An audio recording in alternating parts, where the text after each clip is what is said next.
America is going to witness the start of history in the NFL. This is the beginning of the three-peat for the Kansas City Chiefs. They're very aware of history. And Mahomes knows this is something, Andy Reid, that they can stand alone on. Nobody's three-peated. 5 months, the party ends with a table for two on Bourbon Street. The journey to Super Bowl 59 in New Orleans begins. In 2005, the New England Patriots started the upcoming season back-to-back Super Bowl champions. And the New England Patriots will be the first dynasty of the 21st century.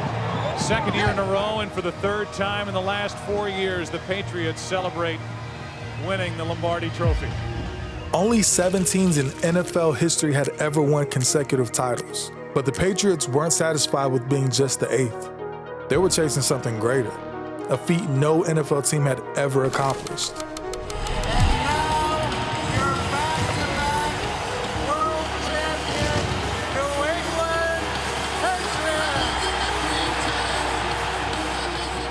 Finishing the season 10-6, they returned to the playoffs.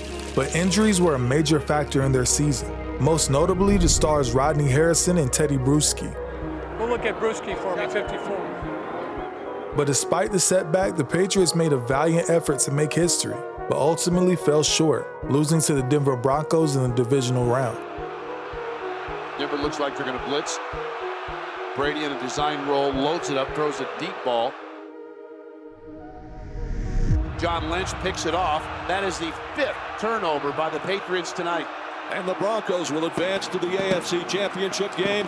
And the Patriots' run of 10 consecutive postseason victories and 2 consecutive Super Bowl championships will come to an end here in Denver, Colorado tonight. At that time, it seemed the Patriots would be the last dynasty with a real shot at achieving this rare milestone.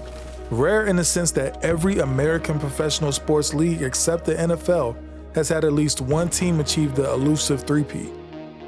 For years, us fans believe we never witnessed another team so dominant that they could even sniff a three-peat.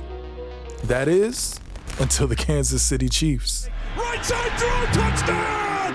Kansas City! McCall Hardman with the catch on the right side! And the Chiefs Kingdom has started its own history class, because for the first time in 6,944 days, there is a back-to-back Super Bowl champion, and it is the Kansas City Chiefs, champions of Super Bowl 58 on the heels of Super Bowl 57. With Patrick Mahomes at the helm, 2 Super Bowl trophies in the last 2 years, and an aura of invincibility, many believe the Chiefs are poised to challenge history, just like the 8 teams before them. But can they truly be the first team to pull off a three-peat? Well, my friends, here are 3 reasons why they won't. And we're going for that three-peat, so don't forget it. 3 times, first time in NFL history, we doing it. According to a 2017 Harvard study on NFL player health, injuries are more frequent and severe in football than any other major American professional sport.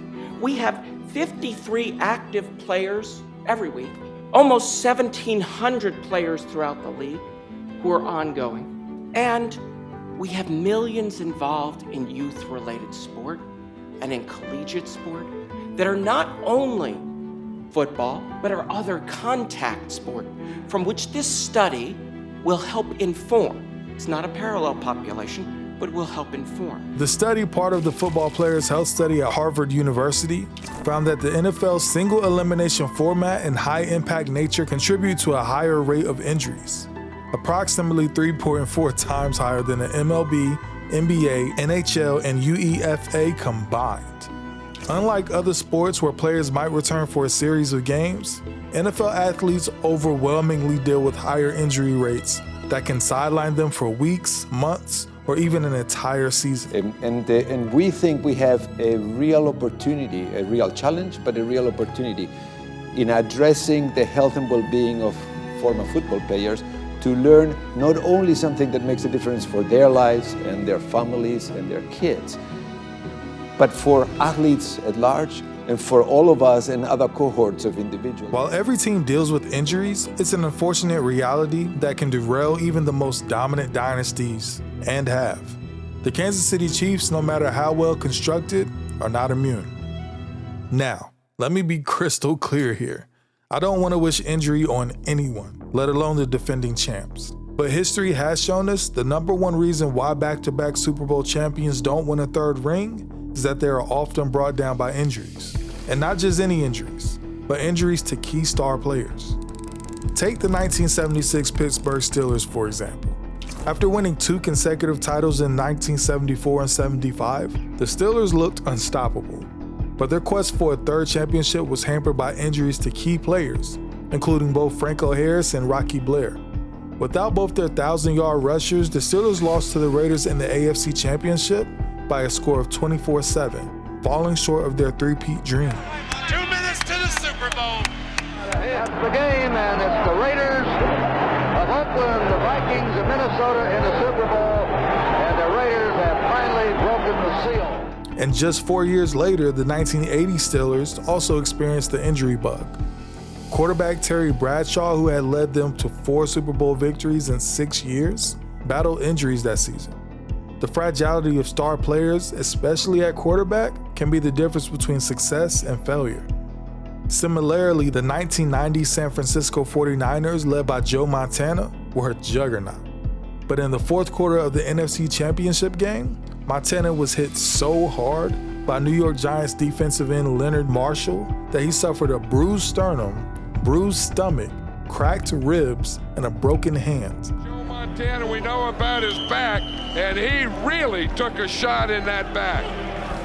Joe Montana missed practice on Friday and Saturday with the flu, so he's a little weakened. But even if he hadn't missed practice, you can't take shots like that. He is still down. And just like that, the 49ers' hopes of a three-peat evaporated. From that one hit, Montana missed all of the 1991 season and most of the 92 season, never starting another game for the 49ers. In the 1994 Dallas Cowboys quest for a three-peat, Troy Aikman suffered with concussions stemming from the previous season's championship run, specifically where he was quoted saying he has no memory of playing in the NFC Championship game. I went to visit Troy, who was sitting in a darkened hospital room. He looked at me and he said, "Lee, where am I?" And I said, "Well, you're in the hospital." And he said, "Well, why am I here?" And I said, "Because you suffered a concussion today." And he said, "Well, who did we play?" And I said, "The 49ers." And he said, "Did we win?" "Yes, you won." What does that, and so what's that mean? It means you're going to the Super Bowl. 5 minutes later, they're sitting there, they're continuing to hang out, and Aikman suddenly turns to Steinberg and says, "What am I doing here?" And the next thing you know, they're reliving this conversation they'd had 5 minutes earlier. For a minute, I thought he was joking. And I went through the same sequence of answers again. And his face brightened and we celebrated again. Maybe 10 minutes passed. And he looked at me with the same puzzled expression and asked the same sequence of questions. And who could forget about the 99 Denver Broncos? I mean, after their back-to-back Super Bowls, they lost star running back Terrell Davis to a devastating knee injury. And with John Elway retired, their chances of continuing their dominance ended abruptly. However, injuries aren't the only factor. The NFL salary cap is a formidable hurdle for any team trying to sustain success. And it's one of the reasons no team in the modern era has ever three-peated. As for Chris Jones, he continues his holdout for a new contract. I asked him how close he is to getting a deal done. He said not close enough, adding he's had no communication with the Chiefs front office for a week and a half, Mike. When a team wins back-to-back Super Bowls, their star players understandably want to be paid what they're worth. However, the cap forces teams to make difficult choices: retain core players or lose depth. This is exactly what happened to the Dallas Cowboys in the 90s. After winning 3 Super Bowls in 4 years, the salary cap introduced in '94 began to take its toll, in part because of that dynasty. The Cowboys generated a lot of revenue through merchandise sales, endorsements, sponsors, etc. And Jerry Jones was willing to spend whatever it took of that revenue to sign the players he wanted. With many of the league's best players and the league's highest player payroll, the Cowboys were able to win 3 Super Bowls in 4 years.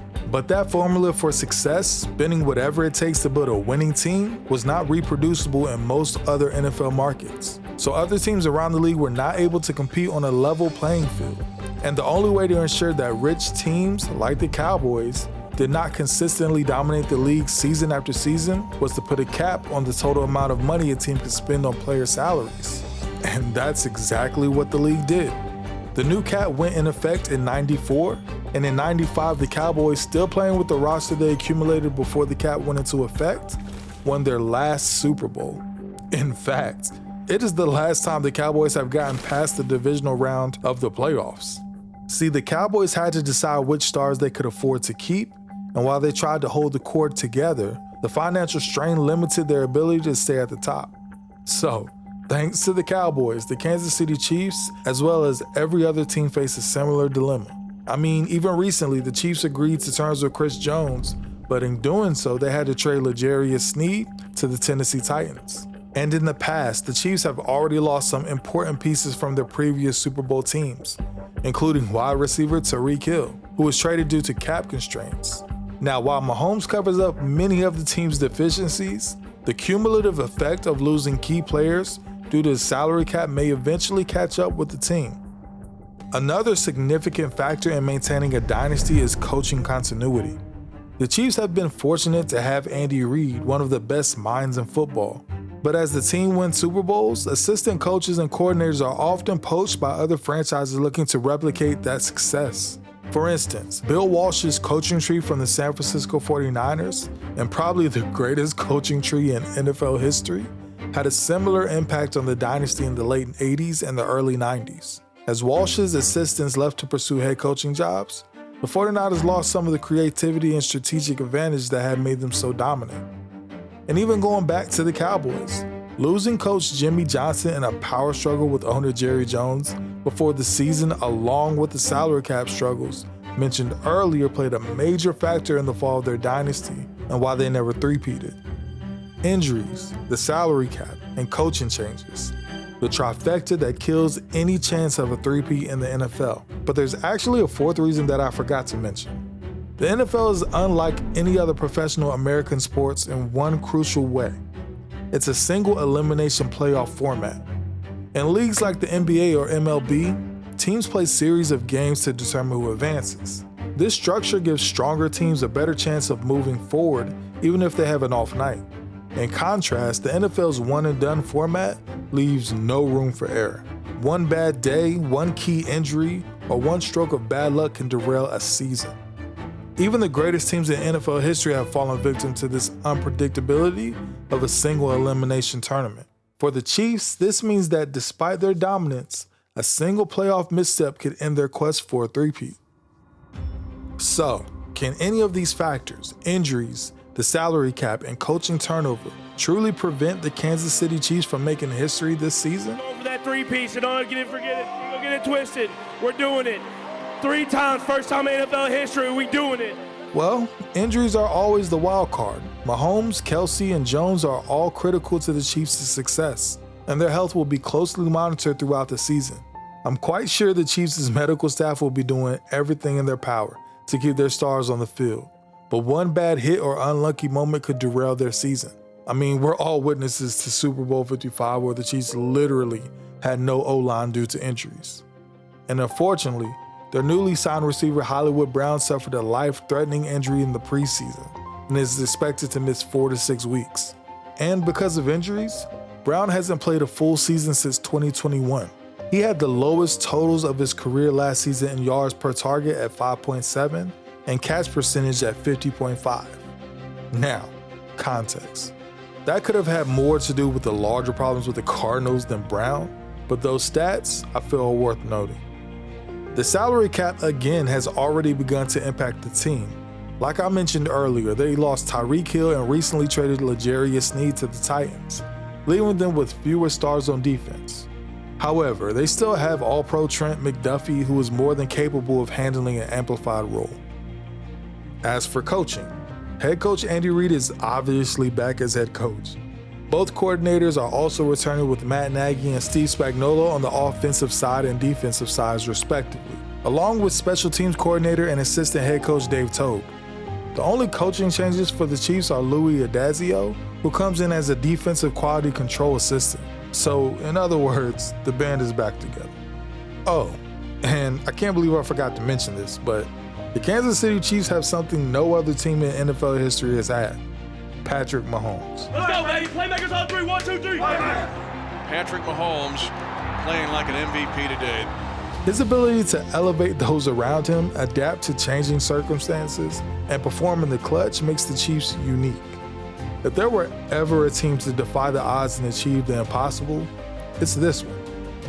However unlikely a three-peat in the NFL is, with Mahomes leading the way, I'd be a fool not to admit anything is possible. So, Chiefs Kingdom, you guys should remain optimistic because this team, or should I say this dynasty, is built for greatness. Side note, technically, if the Chiefs managed to pull off the three-peat, that wouldn't really be the first team to do it. That honor actually goes to Vince Lombardi's Green Bay Packers, who won 3 straight NFL championships from 65 to 67. But the first one doesn't officially count because that was the last pre-Super Bowl era championship. So hate to be that guy, but yeah. But good luck this season.